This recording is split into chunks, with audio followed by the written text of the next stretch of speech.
Olá, mais um programa Despolitizando e hoje vamos despolitizar com Augusto Jesus da Silva, comerciante, ex-vereador de Poá, está aqui comigo dando a honra para contar um pouquinho da sua história de vida.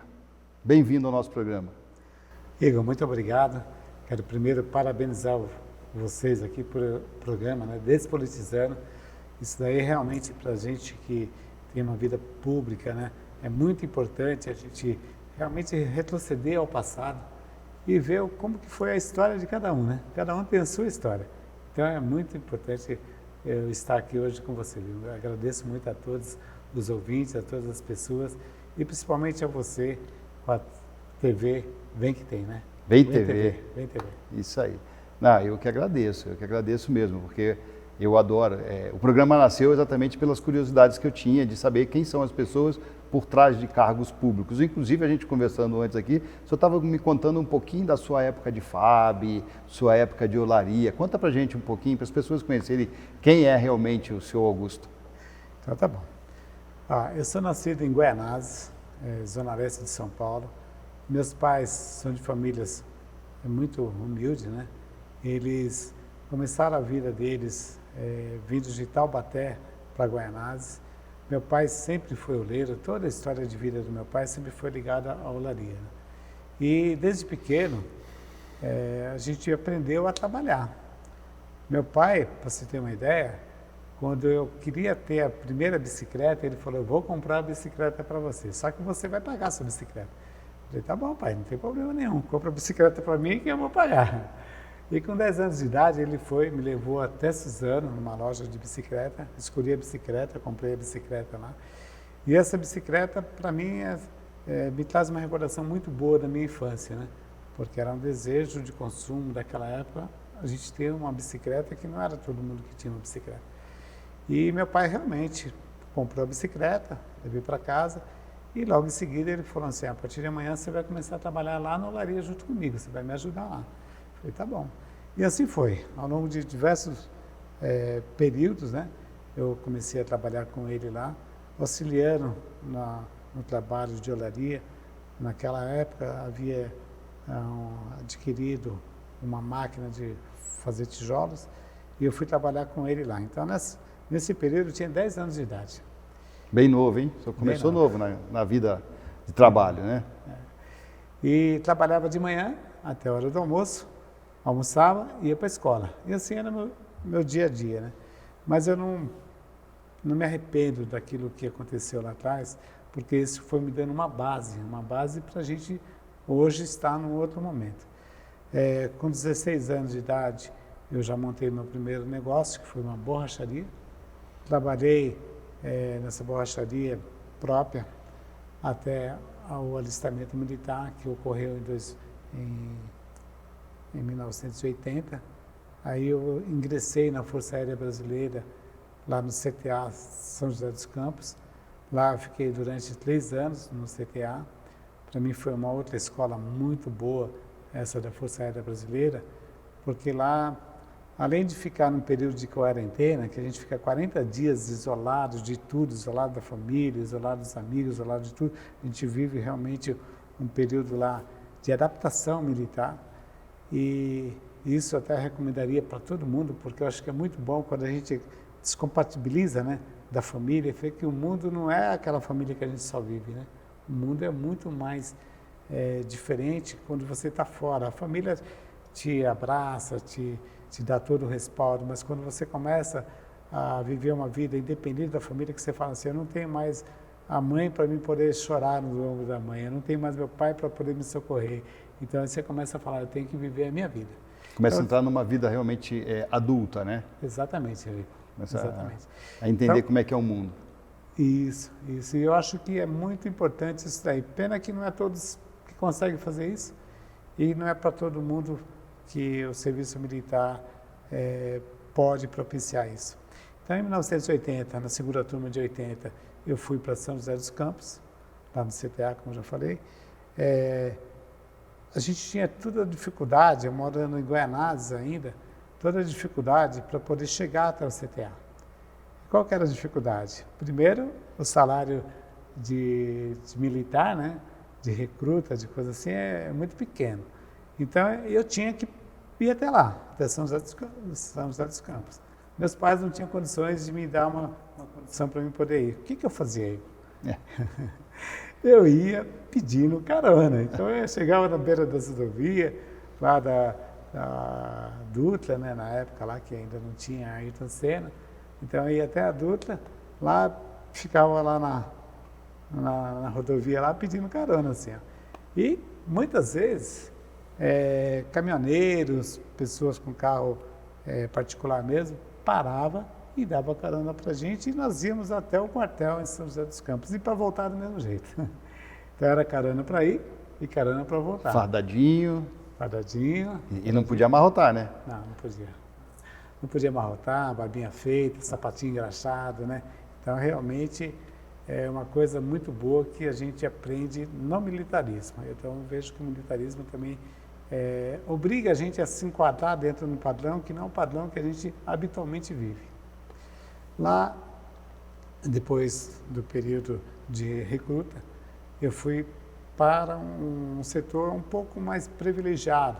Eu fui ser bombeiro dentro do CTA. E como bombeiro, eu tinha um horário, a gente fazia revezamento de 24 por 48. Então, era uma escala de 24 por 48.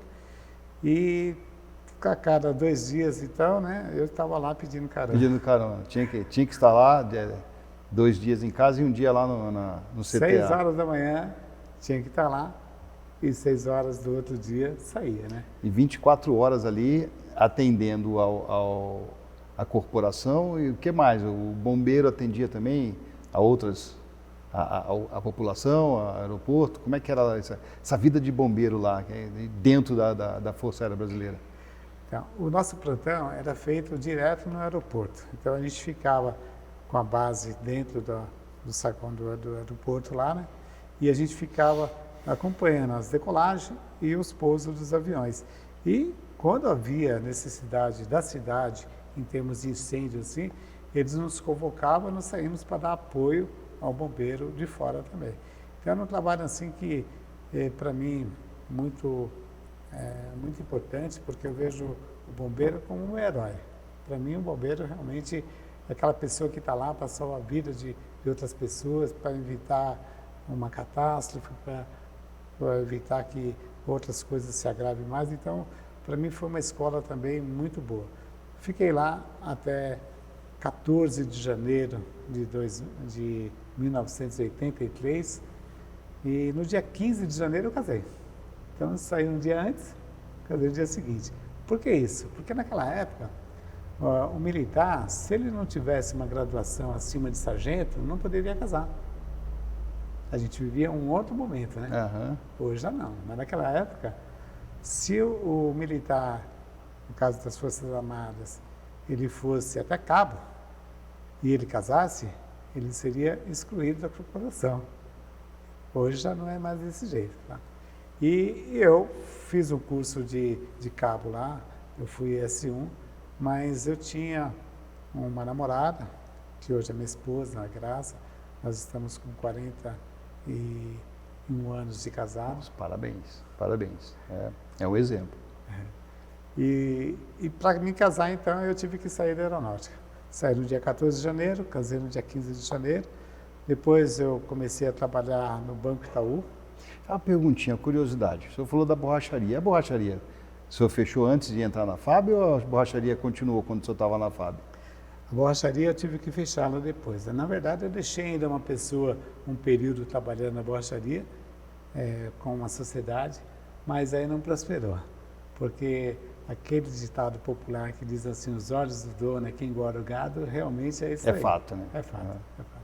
Então, depois ela acabou fechando e a borracharia ela não teve sequência. Então, desculpa, o senhor continue. Não, mas foi bem lembrado. Com isso, eu comecei a trabalhar então na CIA Bancredit, que é uma empresa ligada ao Banco Itaú.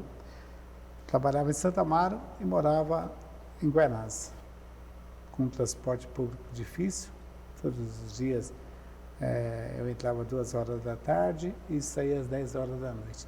Então, para ir era uma maravilha, né? Transporte tranquilo assim, mas para voltar nem sempre eu conseguia pegar o último trem para poder vir embora, para coisa assim. Eu tinha que ir correndo, corria lá, mas consegui ficar lá um bom período. Depois saí do grupo do Banco Itaú e fui trabalhar na Companhia Suzano de Papel e Celulose, também na área de bombeiro. Fui contratado para trabalhar 4 meses como temporário.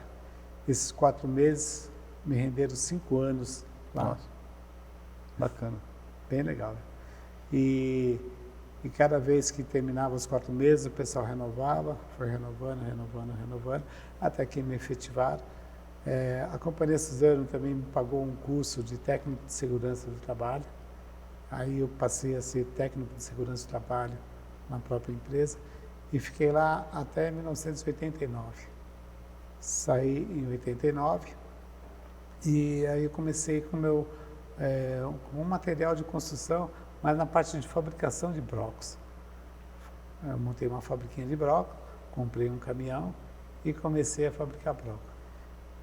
Foi um período muito difícil, porque você sai de uma empresa e vai fazer seu próprio negócio, nem sempre está certo. Eu tive vários problemas lá, mas depois eu comecei um ramo de material de construção. Eu comecei bem pequenininho, montei uma lojinha, pegava meu carro, às vezes a moto também, vinha para São Paulo, comprava no atacadista os materiais, levava lá para o depósito, colocava para vender. E assim eu fui crescendo. Outros 2 irmãos também entraram no mesmo ramo, mas em Guaianazes, e eu já estava em Poá. Em Poá eu comprei a minha propriedade, onde eu moro até hoje, lá em 1980, e casei em 83. Em 83 eu fui passar a morar em Poá. Esse depósito de material de construção, eu fiquei com ele até 2012, quando eu fechei o depósito.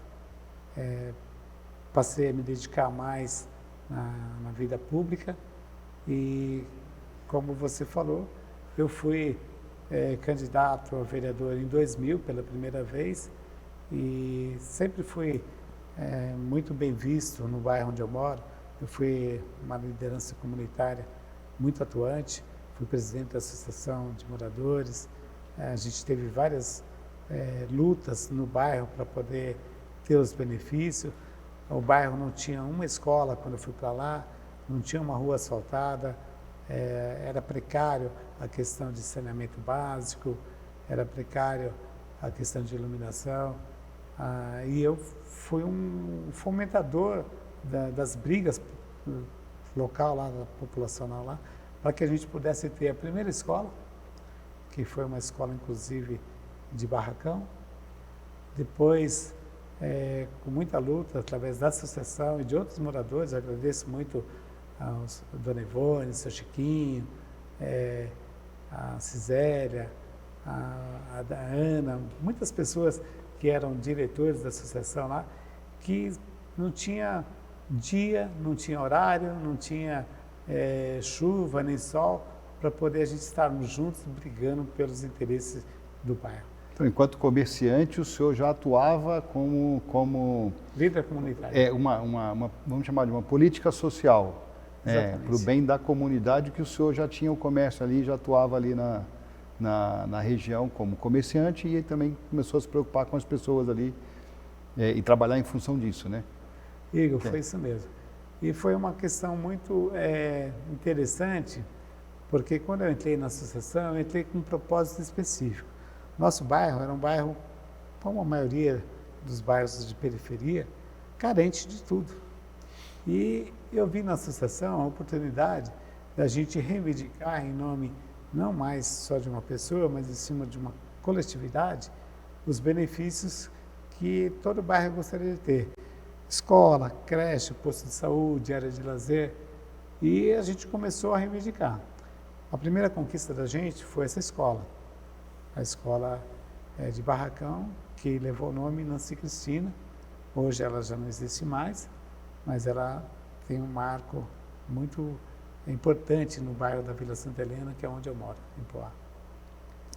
E essa primeira escola, nós da associação fomos entregar ofício em eventos que o governador fazia para entrega de algum equipamento público, e a gente já ficava monitorando onde que o governador ia. O governador ia numa cidade, a gente falava, opa, vamos lá nessa cidade porque ele vai estar lá. E ficava no meio do público, sempre com documento, com ofício, pedindo, e o governador, na época era o Quécia, Orestes Quécia, ele ficou sensibilizado pela mobilização que nós fizemos ao longo de diversas reuniões que ele nos via lá.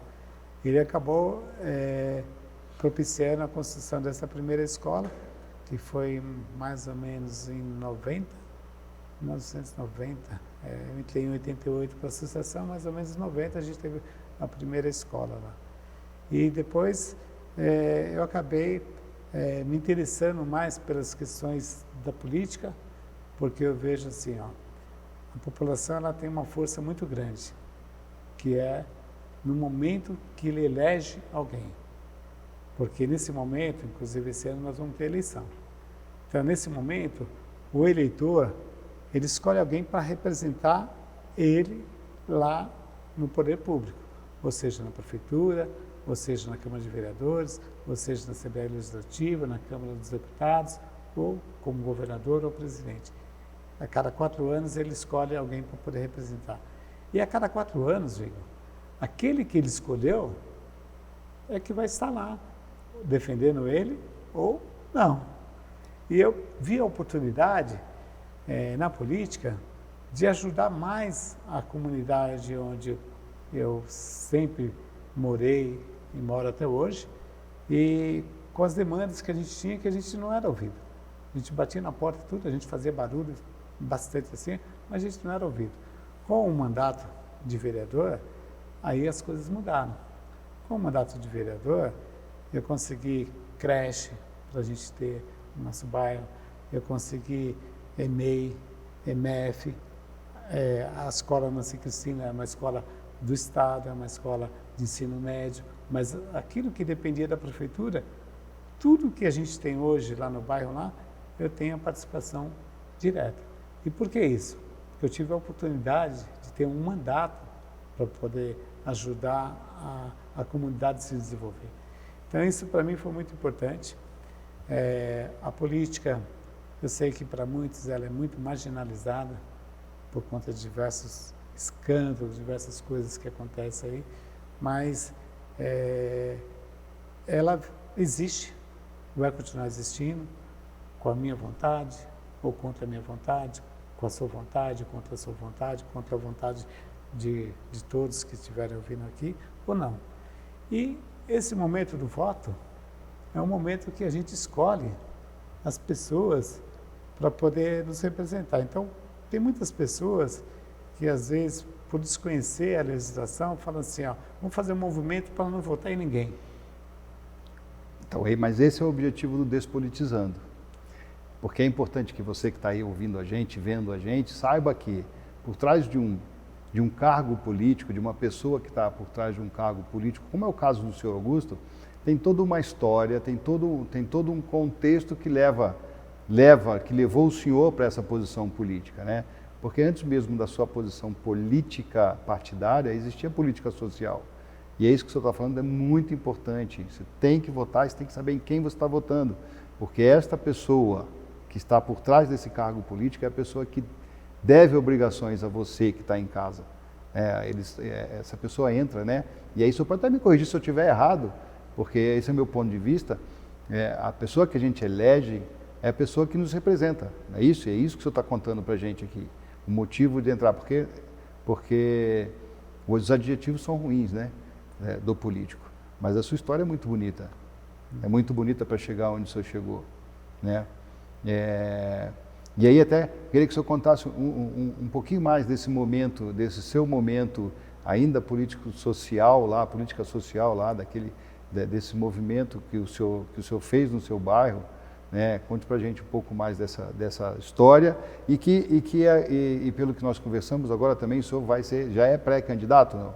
Isso, eu sou pré-candidato, né? Antes eu gostaria até de falar que assim, ó, eu sou casado há 41 anos, né? Aham. Com a mesma esposa. Minha esposa se chama Graça.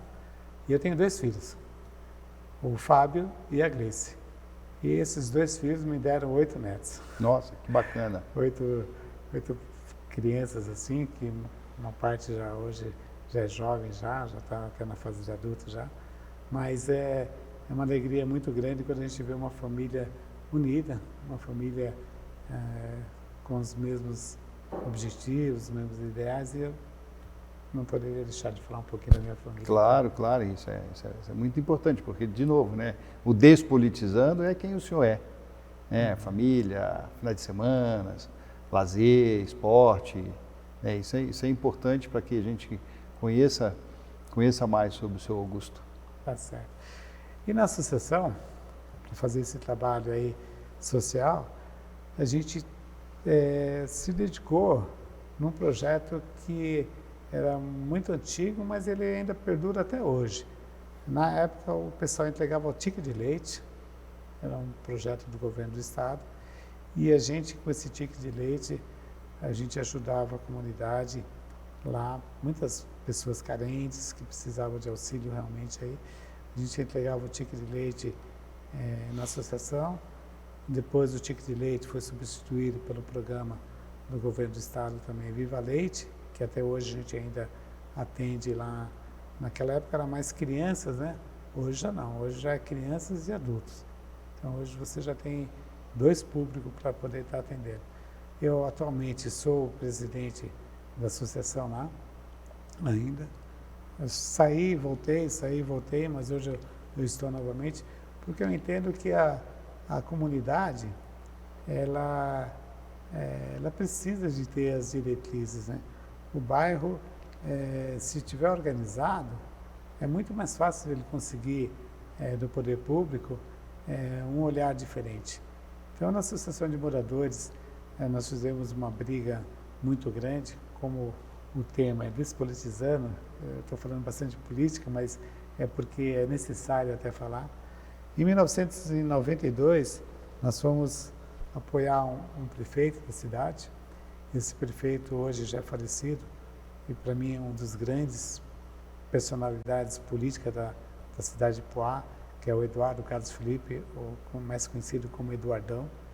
O Eduardão foi numa reunião da associação e falou que a associação lá de Santa Helena era uma associação organizada, uma associação que ele admirava, e que, se fosse eleito, seria o primeiro bairro que ele iria olhar se fosse eleito.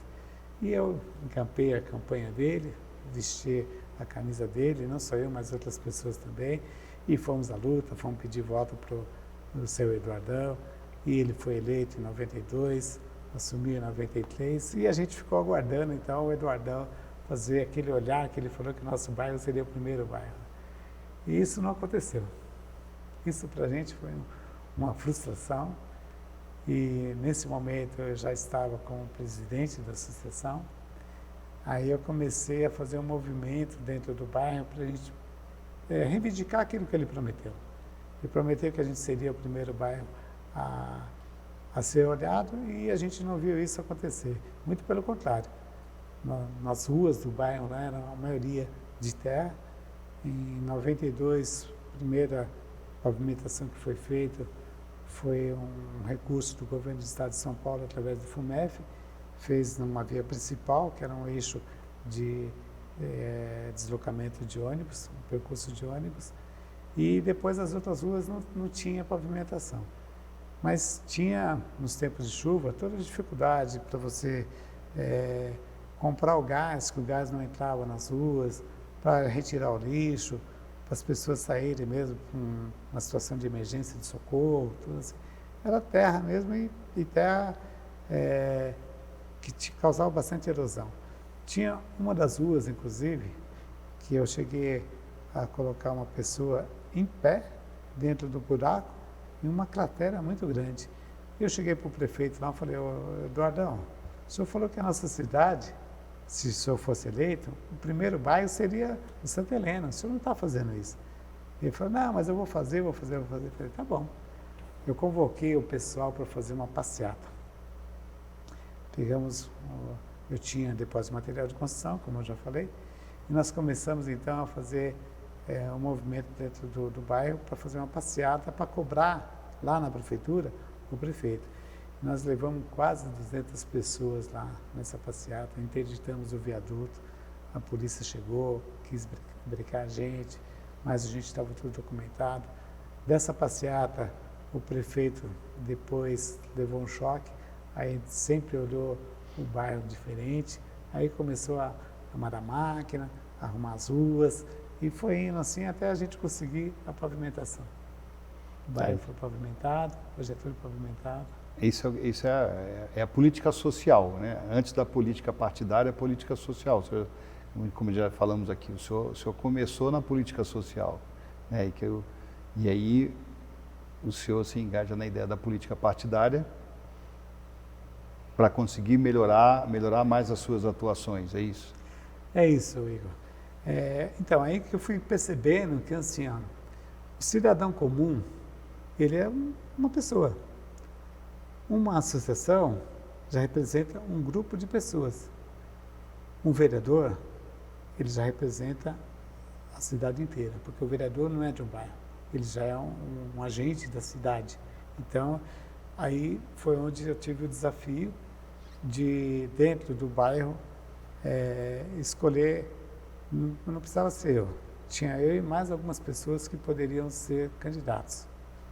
E nós tivemos um momento de falar assim, vamos deixar a comunidade escolher para ver quem é que quer representar. Então a gente queria fazer um plebiscito no bairro. E tinham dois nomes mais fortes, era o meu e do Alexandre Provisor. E esse plebiscito, eu acertei com o Alexandre para a gente fazer e acabou não acontecendo, porque todas as vezes que eu cobrava ele para a gente fazer o plebiscito, ele arrumava uma desculpa e a gente não ia fazer. Ao final, eu saí candidato, ele também saiu candidato, mas ele, por uma questão de entender que, na verdade, os dois como candidato, o bairro não iria eleger ninguém, ele acabou mantendo a candidatura dele, mas sem fazer a propagação da sua candidatura. Sem fazer a campanha. Sem fazer a campanha. E aí, me ajudou, e aí eu fui eleito naquela ocasião, na eleição de 2000, pelo PTB, foi a minha primeira candidatura e a primeira mandato que eu assumi. O Alexandre Provisor foi uma pessoa muito importante, muito bem quista também no bairro, uma das pessoas moradoras antigas lá, a mãe dele, que já é falecida, Dona Maria Ambelina, o seu Zé, que era comerciante, hoje já não cuida mais do comércio, mas tinha um barzinho lá, depois montou uma padaria. Então, assim eu entrei na política. E dentro da política, o senhor conseguiu entregar os seus anseios, né? Porque o senhor entrou na política com desejos, mas conseguiu entregar? E não estou perguntando só pelo seu lado, mas pelo lado também que não deve ser fácil dentro da política conduzir os seus projetos.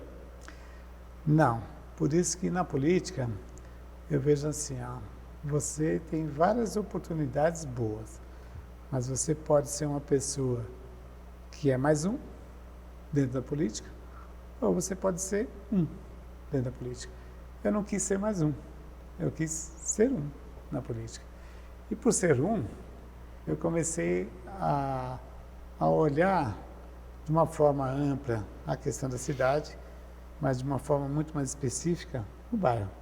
O bairro, inclusive, que me deu mais de 90% dos votos naquela eleição e que uma eleição difícil, o partido que eu estava com 4 vereadores e tinha uma pessoa com um poder aquisitivo muito maior, que ao longo dos anos depois acabou sendo vereador também e foi até prefeito na cidade, o Testinha, e eu ganhei.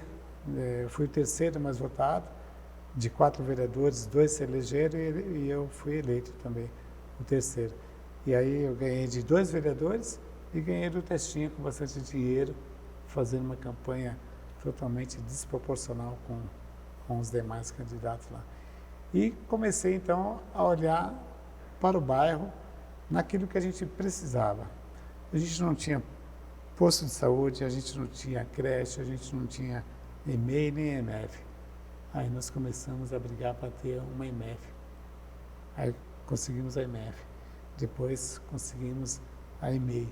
Depois conseguimos a creche e uma área de lazer. Então hoje nosso bairro, eu falo nosso bairro porque é onde eu moro lá, tá? Mas o bairro, ele se desenvolveu, ele hoje eu considero um dos melhores bairros de Poá, e a gente ainda tem outros projetos que envolvem o bairro onde eu moro, que é um projeto pessoal, que é uma coisa que eu, ao longo desse período de 2 mandatos de vereador, eu também assumi a secretaria. Eu fui assessor.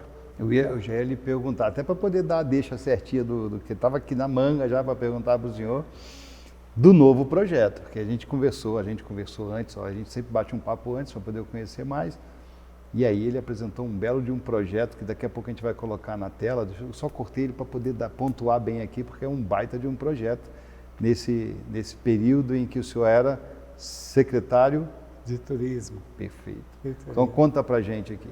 Ah, tá. Eu fui o primeiro secretário de turismo de Poá.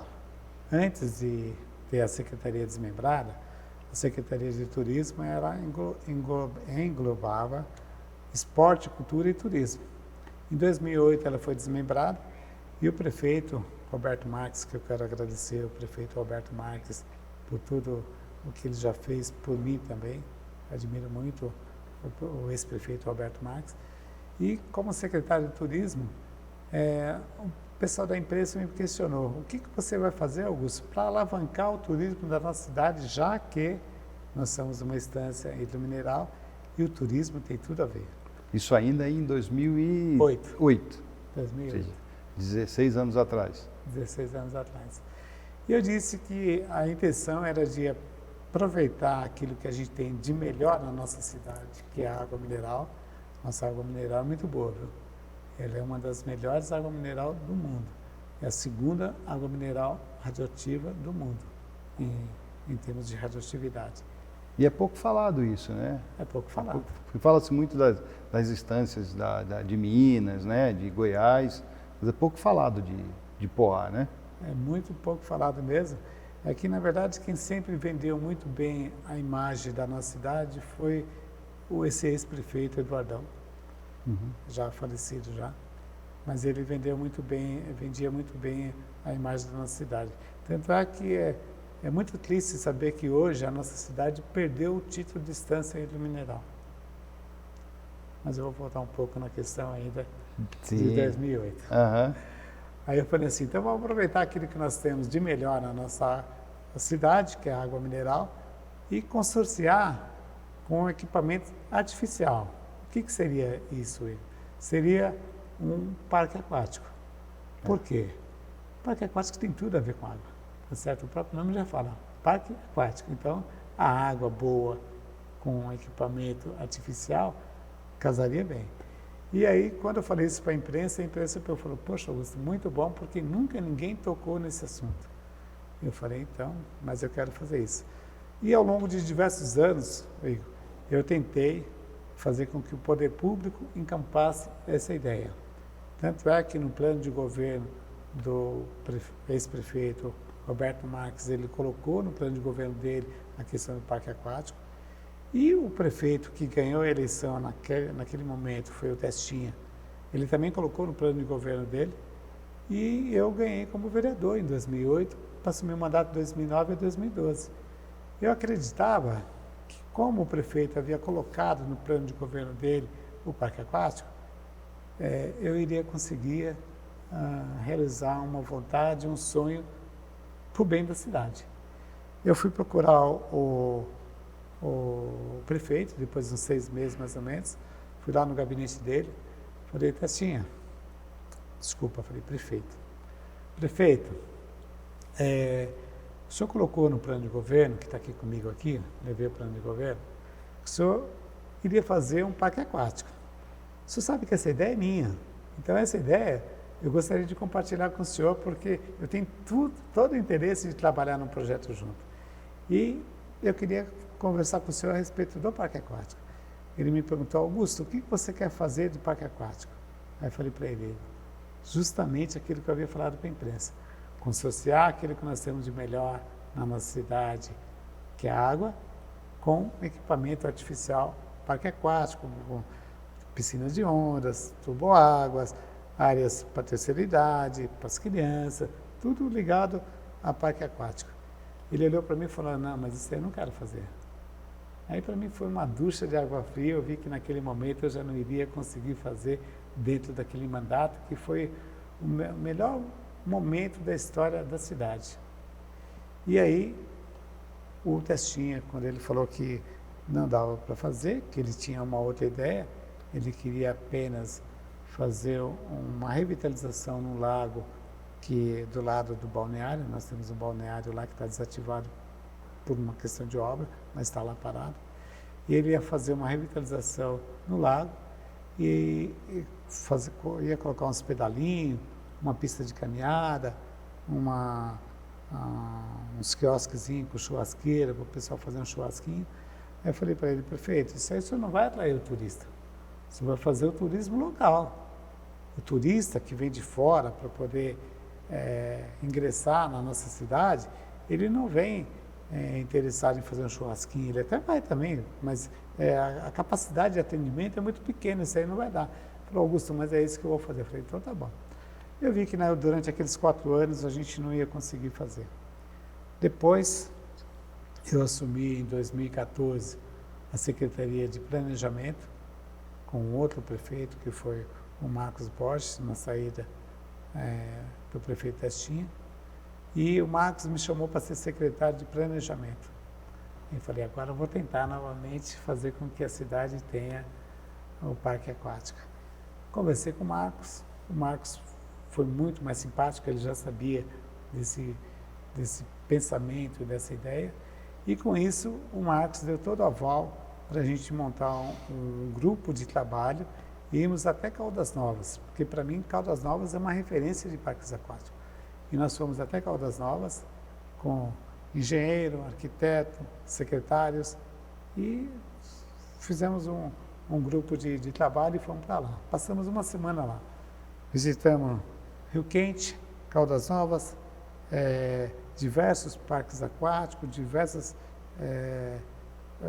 hotéis, conversamos com o prefeito, com os secretários lá, e lá nós trouxemos um documento muito bom, fizemos um relatório, entregamos para o Marcos poder ver se ele daria continuidade ou não. Lá nós conhecemos uma pessoa, através de nome, que era aqui de São Paulo, ele chama Carlos Mauad, uma das pessoas especialistas em parques aquáticos, e ele trabalhou no projeto lá também, uma parte do Hot Park, que é um parque muito famoso lá em Águas Quentes, e trouxemos então esse nome, marcamos uma reunião, o Marcos, o prefeito Marcos na época, ele se interessou, o Mauad foi até a prefeitura, fizemos um estudo preliminar, ele fez um orçamento, a gente ia começar a fazer o orçamento, viabilizar esse projeto aí, só que nós já estávamos na véspera da eleição de 2016 e eu me descompatibilizei da prefeitura por estar apoiando um outro grupo político em junho de 2016 e até lá a gente não conseguiu executar um projeto. E eu apoiei em 2016 uma candidatura que foi vitoriosa na cidade, cujo candidato a prefeito foi o Jean Lopes e o vice Marquinhos Indaiá. Aí mais uma vez eu falei, agora acho que a gente vai dar certo, vamos conseguir fazer o parque aquático aqui. Mas também não deu.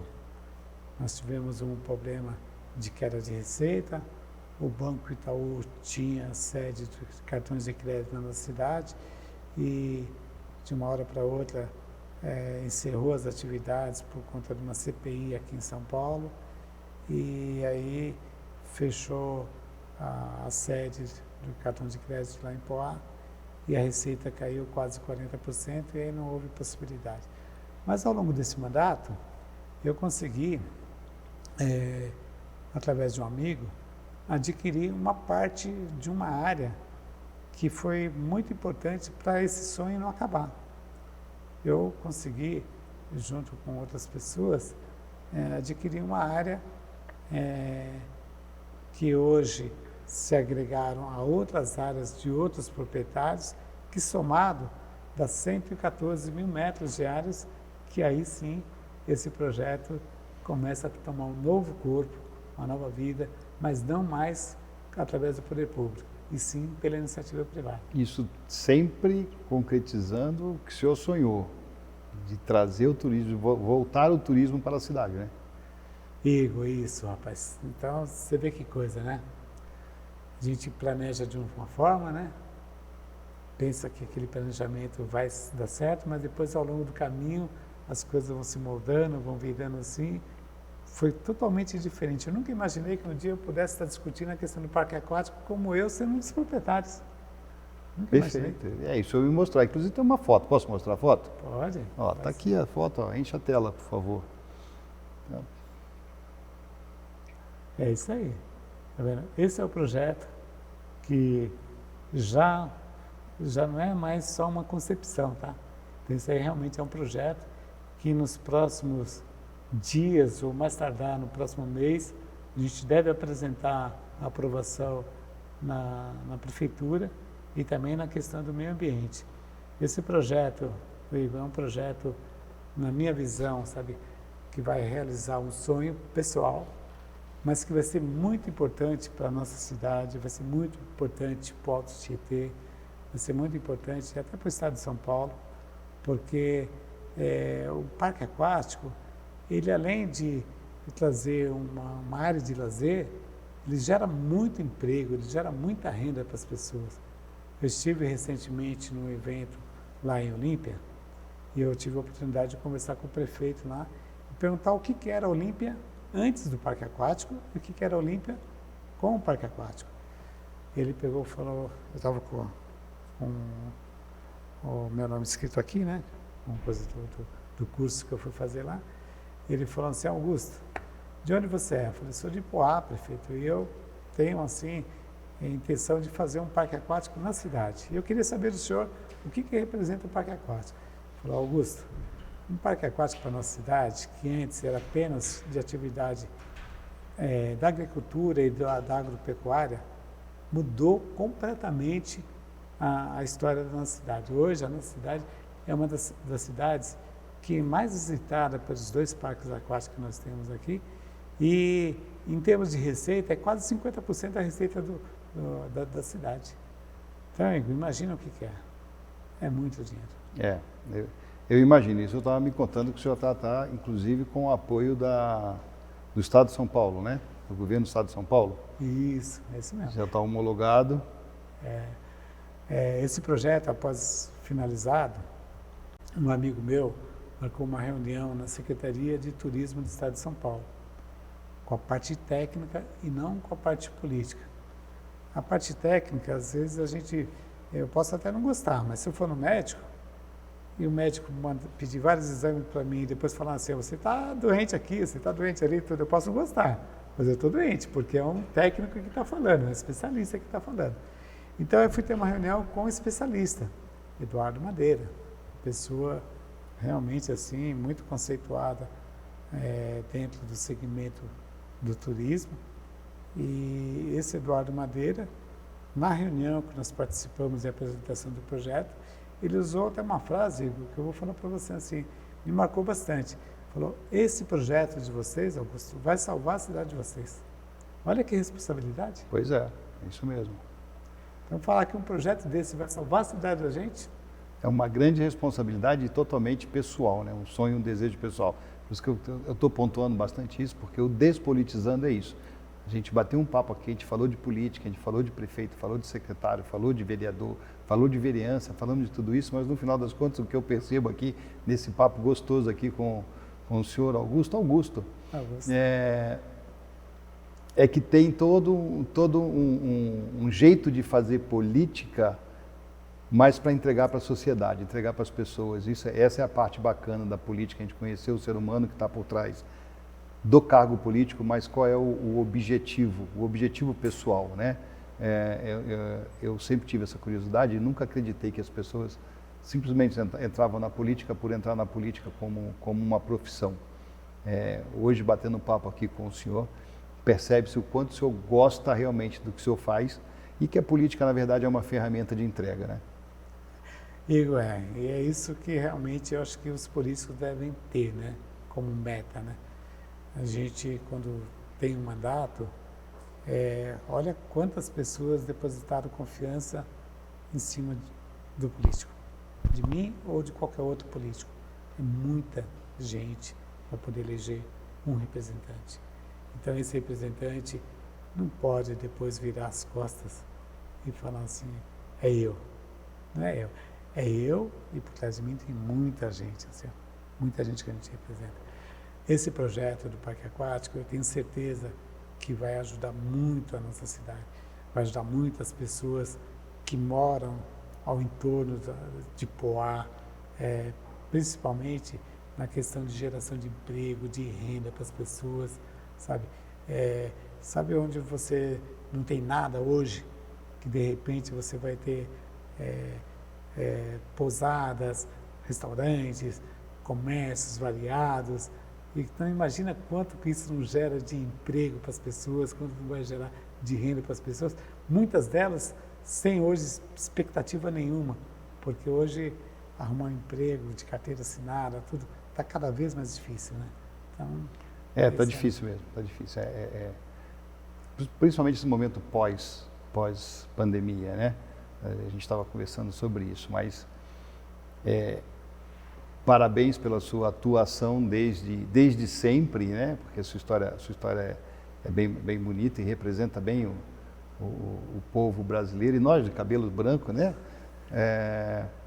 E obrigado por o senhor estar aqui, obrigado pela sua presença, obrigado por o senhor abrir a sua história para a gente, contar um pouco de quem é o senhor. E eu deixo as últimas palavras para o senhor aqui e provoco a todos aí. A política é importante. O despolitizar é conhecer mais quem está por trás do cargo. Esse é o meu papel. Mas o nosso papel é a gente votar e votar direito. Deixo para o senhor as últimas palavras e, mais uma vez, obrigado pela sua presença. Quero novamente parabenizar você, Igor, pelo excelente programa. Eu, quando soube, fiquei muito comovido até, né? Porque o título, Despolitizando, realmente é um título muito legal, porque a política todo mundo sabe, mas o despolitizar, né, para ver as origens, né, de como que foi tudo assim, não é qualquer pessoa que tem interesse, não é qualquer televisão que tem interesse. Então, o Vem TV, eu estou de parabéns.